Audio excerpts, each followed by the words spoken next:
What is up, YouTube? It's your boy Akari Brown, and I'm here to talk to you about the unwritten rules of Snapchat. This is my part, nobody else speak. This is my part, nobody else speak. Taking a screenshot isn't cool. So taking a screenshot of a Snapchat really isn't a cool thing unless you ask the person, especially if it's something embarrassing and they didn't mean to send it to you, or they send it on accident. Then you shouldn't screenshot it, because that's really an a-hole move, just don't screenshot. It's a feature you have on Snapchat, but just don't screenshot things, without asking them, because it's not cool. Sending someone a picture that's on your Snapchat story has no purpose. Okay, this is just stupid, because if you're putting it on your story, obviously everyone you have on Snapchat is going to see it. So you really don't have a reason to send it as your streaks picture or just to someone, because maybe they'll be like, oh, they finally Snapchatted me back and they feel special. But in reality, you posted it on their story, and then you'll make them maybe feel bad, or it'll just be bad, So don't post things on your story and then send it to someone also, because it's just not cool. You can't open snaps always around people or in public. So I think we've all had that friend or time when someone has sent us a Snapchat of them doing something embarrassing, or them cursing, or them listening to a song or something, and you really can't, and you play it out loud in front of people, thinking it's gonna be a regular innocent Snapchat, and it's not. And then you try and click out of it as fast as you can, and then everyone's just looking at you oh, look at this unholy child, and then you're thinking to yourself I should have waited until I gotten home, or somewhere where people wouldn't have heard me. I'm scared to open Snapchats that are videos in the car or in public, and fear of what's gonna be in the video, So yeah, I think we all can relate with that. You don't need to put everything on your Snapchat story. So Snapchat stories is a cool thing, because you can document your life, or tell your life story and everything, but you don't have to put every second of your life on your Snapchat story, because it just gets really annoying and everything to when you're going to a concert and we're basically at the concert with you and we see every second of the show, and your thumb gets tired, and eventually you have to switch to the other hand to go through the whole entire Snapchat story. And I've unadded people just because they have uploaded a lot on their Snapchat story. It's very annoying, and you shouldn't do it. It's one thing if you're on a group story, but it's another thing if you keep constantly uploading your life story, basically, it's just chill out, use it every once in a while, not all the time. It's not the smartest idea to break a streak over 100 days. So of the people who have Snapchat and of the people who do streaks, I think we all have one that at least have a streak that's over 100 days.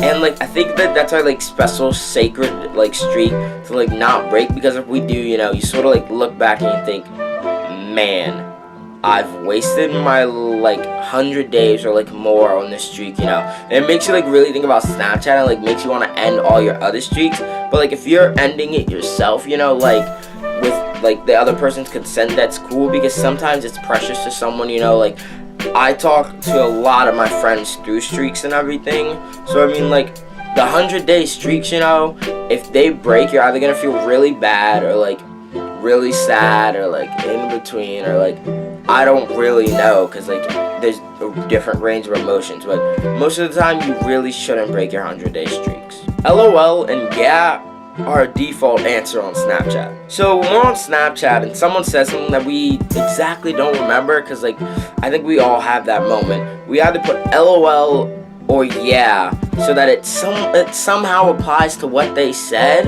and hopefully they'll apply back something that'll indicate and give you something to remember what you were talking about, or they'll get mad at you for replying LOL or yeah, because they put something heartfelt or something about their life story, and you just put LOL or yeah, and they'll get mad at you for giving a one-word response. You're not always guaranteed that you're gonna remember what you said. So with Snapchat, we know that there's a timer and everything, and that it goes away forever.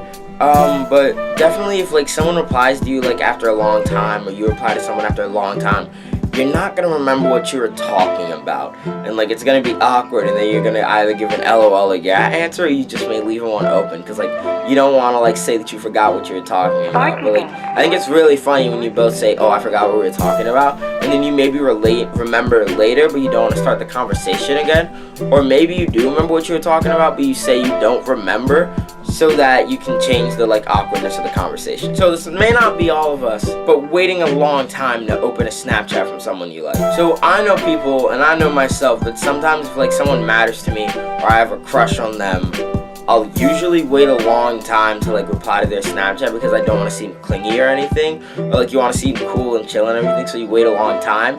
In retrospective, it's stupid, and that's why I'm replying to snaps faster now and everything. But like, I definitely know people that reply to like snaps from like their crushes or something like way quicker or like way shorter, you know, and they just leave them on like not open, but they leave them to where they don't open the Snapchat. And I think we do this so that it's like, you know, we have control over the situation also, you know, and that we don't feel bad about them like having us wait like an hour, like more, you know, so that you wait as much as they do and then you snap back. But like most of the time you're gonna have trouble with that, but like really I don't have trouble with that, you know, and everything, because like I'm good, you know, and like I snap the person I like, you know, like all the time, and like I don't really wait long periods to snap them. I just snap them back and forth because I'm like, you know, yeah, that's what I do, that's who I am. Being left on red is a pain. So I think we all know that like when someone leaves us on red, it's just like, it's like, come on, like you could have replied, you know, like I don't like leaving people on red a lot of the time because like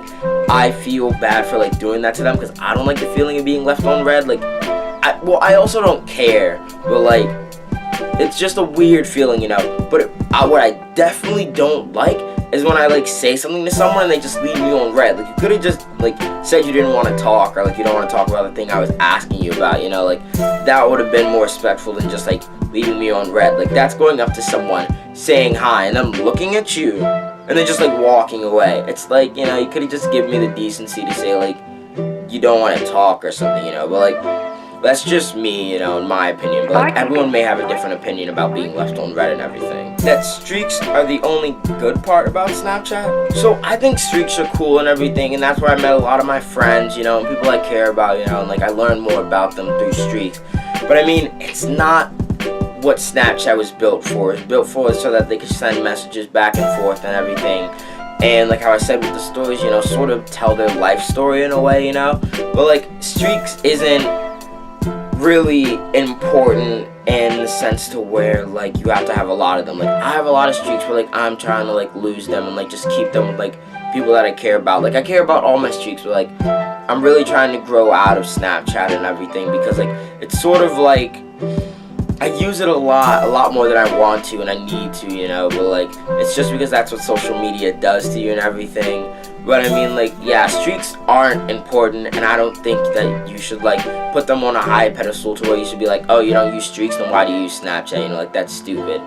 So yeah, streaks aren't the only reason you should be using Snapchat. Thank you guys for watching this video. Make sure to like, comment, and subscribe. Make sure to pop that bell in the description so that you'll be notified when all my videos come out. Make sure to watch all my old videos. Make sure to buy my merch. It's in the description. Also, please buy it. I'm selling it for charity. Well, I'm giving some of the money to charity. I won't be making a lot from it, but just by, you know, I'm giving the money to breast cancer awareness. Please, just, you know, subscribe, you know, support the channel. Thank you guys for watching this video. See you guys. Over and out.